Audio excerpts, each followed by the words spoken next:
get to work.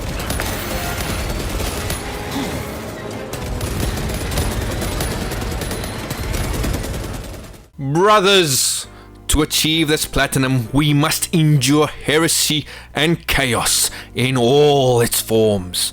But never forget that the Emperor protects. So make sure that your armor is fitted correctly and bring some wipes, as it's going to get messy as we purge the Xenos plague across the galaxy in this week's game, Space Marine 2. So what is Space Marine 2?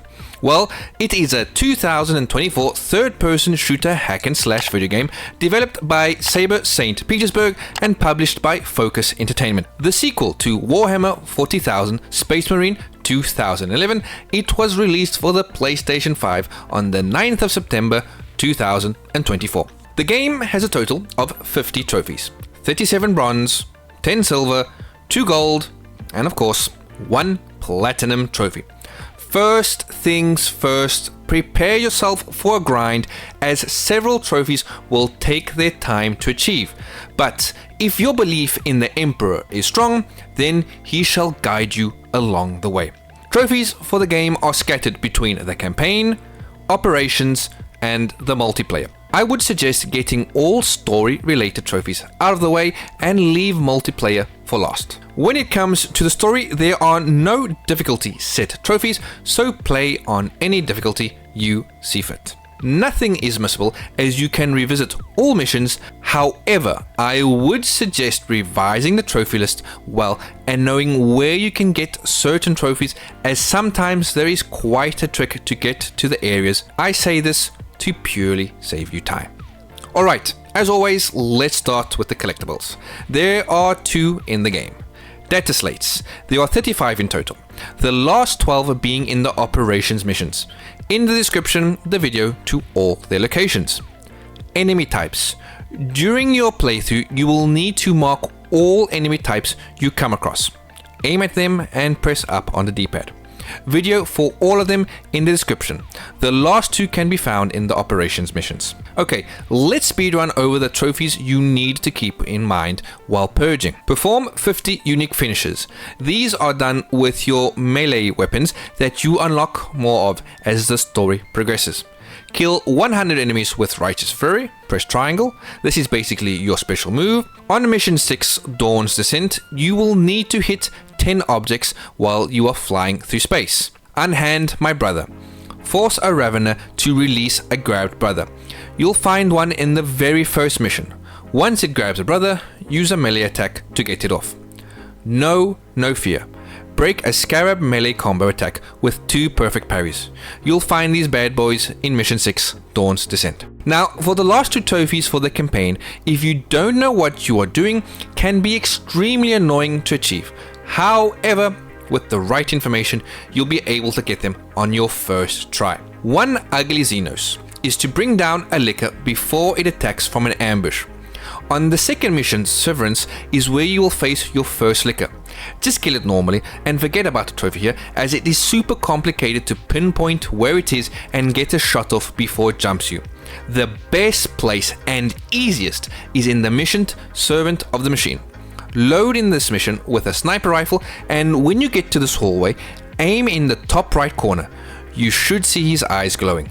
An end to heresy. Kill a lesser Sorcerer while it's reviving a Rubik Marine. In the description, I will leave a video explaining how to do this, but I'll give you the TLDR, plus a change to help you get this on your first try. In the mission Dawn's Descent, you'll get to this area. Before you lift up the blockage, directly behind you are some breakable boxes. Slash them and pick up the meta bomb. Run in and place the bomb in the same area as the video, and once you have defeated the first 2 waves, run back to where you entered in the area and not to the right, as stated in the video. The reason being that if you are on the right, your NPCs will go and start slashing at the Sorcerer and probably kill him. Whereas if you are far away, they will stay by your side and not interfere. Kill the ads around the Sorcerer, wait for the animation of reviving them, that's explained in the linked video, and then detonate the meta bomb. Now, with all the campaign trophies out of the way, let's move on to the PvP multiplayer part of the game. There are 6 trophies associated with PvP. Win a match with every class, play Annihilation, Capture and Control, and Seize Grounds 10 times. The trophy that might give you some troubles is Merciless, which is to achieve a kill streak of 5. I managed to pull this off as a sniper class on Seize Grounds. Just chill at the back and wait for them to come into sight. The War Brother is dead. Ammunition in. Imperial Nazis assault our territory! Once PvP has been purged of chaos, the PvE operations will be the final battleground. At the moment of writing, there are 6 operations, and upon completing each one, you will unlock a trophy. However, before you even start doing this, you need to pick a class and stick with it, as there is a trophy for getting a class to its highest level, which is level 25. Keep in mind that this class needs to have a melee weapon and a ranged weapon, so the heavy class is out as it does not have a melee weapon available. The reason behind this is there are trophies for fully upgrading a melee weapon and a ranged weapon. Now for the fun part, as this isn't explained very well. How do you go about fully upgrading weapons? So the TLDR is this. You see this XP bar over here? Once this is completely filled, the trophy for fully upgrading a weapon will pop. As you see, it's in 4 stages, and to unlock the other 3, you will need a green, purple and gold armory data. Where do you get these? Well, green is found in easy and normal difficulty, purple in hard, and gold in ruthless. And they need to be found. You do not automatically receive them if you successfully complete the operation. Each operation has 4 spawn points where the armory data could be. By the way, you only get 1 per playthrough. So when it comes to grinding this out, choose an operation you like. I would recommend the second one, as it is the quickest to complete, and learn where the spawn points are. Going back to classes, before you choose which one you will grind out, you will have to play with all of them, as there are miscellaneous trophies tied to each class. For example, as tactical, kill 25 enemies with every primary weapon, or as a sniper, make 250 headshots. Once you've played through all the classes and achieved their trophies, this would be the best time to choose which class you will fully upgrade.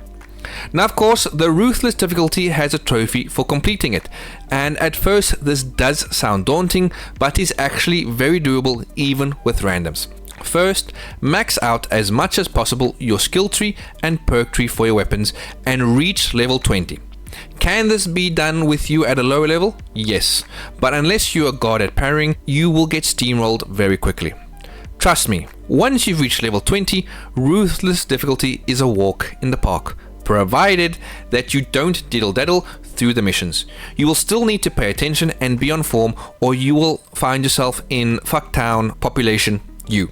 With Campaign, Operation and PvP conquered, the last 2 trophies will test your faith and character as a Space Marine. A Blight to Purge and still a true son of the Emperor asks you to kill 20,000 and 41,000 enemies. By this time you should have around 17,000 kills under your belt. So obviously we need to farm some kills, and luckily enough the first level of the game is the perfect place to do this. When you meet up with the second group of soldiers, you will need to hold off the swarm while you wait for the doors to open. Once opened, you'll be told to get inside, as the swarm is never ending. Obviously, don't do that, because the swarm, never ending, is true. Make yourself comfortable, put on some tunes, or better yet, one of my videos in the background, and grind away for the next 2 to 4 hours. Once all the purging, ripping and tearing is complete, you should be the proud owner of an ultra rare 0.5% platinum trophy. But is Space Marines 2's platinum worth the never-ending war? Space Marine 2 delivers a straightforward yet enjoyable experience. Its campaign may be short, but it packs a punch with engaging gameplay that never feels drawn out. Each level invites players to pause and soak in the immersive sights and sounds of the universe. The adrenaline rush from facing your first massive horde will certainly give you goosebumps. Friendly NPC soldiers providing encouraging shouts make you feel like a true badass as you execute perfect parries and purge the Xenos threat. The multiplayer aspect is surprisingly enjoyable, even if it doesn't break new ground. While map variety is somewhat limited, testing your skills against others in the galaxy can be a fun way to spend your time. Just be cautious of spawn camping, as it's easy to find yourself on either side of that experience. In the operations mode, teamwork is key. You and your squad will need to band together to survive against relentless waves of enemies. The set pieces in this mode are fantastic, keeping things fresh even after multiple runs to grind for gear. Each difficulty introduces a new challenge, ensuring that even after playing a level numerous times, you'll remain alert for sudden enemy waves or mini-bosses. As for the trophy list, Space Marine 2 offers a clear, if grind-heavy, path through its universe. Trophy hunters will appreciate that nothing is missable thanks to Chapter Select. If you fail to achieve a trophy, returning to the last checkpoint is incredibly helpful. While online trophies often elicit a cringe, Space Marine 2 keeps it minimal. The requirements to win a game with each class encourages players to explore different playstyles, potentially discovering a class that they initially overlooked. However, the trophy for achieving a 5-kill streak might lead some players to camp, as not everyone excels in PvP. Other trophies are simply for fun, like the one for hitting 10 objects while flying through space, cleverly subverting expectations. Instead of a frustrating no damage requirement, it adds a light-hearted challenge. That said, the trophy for 41,000 kills feels tedious and detracts from an otherwise solid list. While I appreciate the tongue-in-cheek nature, it is a grind that can waste 2 to 4 additional hours of playtime. With the other trophies already requiring 70 hours, this feels like a misstep. Trophies like this should be purged as they detract from the experience rather than enhance it. A trophy list should elevate the gameplay, not hinder it. This is Streets of Rage 4 all over again. Solid trophy list and game only to have one trophy sour the experience, and I feel a point needs to be deducted from its overall platinum score. With all that being said, in summary, Space Marine 2 offers a fun and enjoyable experience. While it has one minor drawback in the trophy list, the numerous positives far outweigh it. This is a platinum trophy you can be proud to achieve. Space Marine's platinum trophy is a 7 out of 10.